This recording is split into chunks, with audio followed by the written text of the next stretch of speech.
ভীষণ হবে, আমার মান সম্মান থাকবে না। তোর রেখে আমার লাভ কি? শালা তো কি করে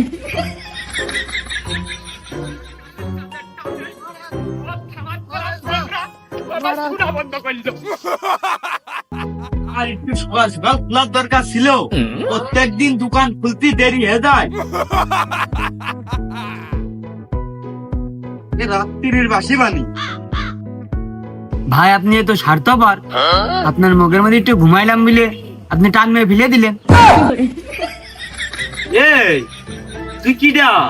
তোর বাড়ি কোনে? আর তুই গায়ে রং মাখিস কে?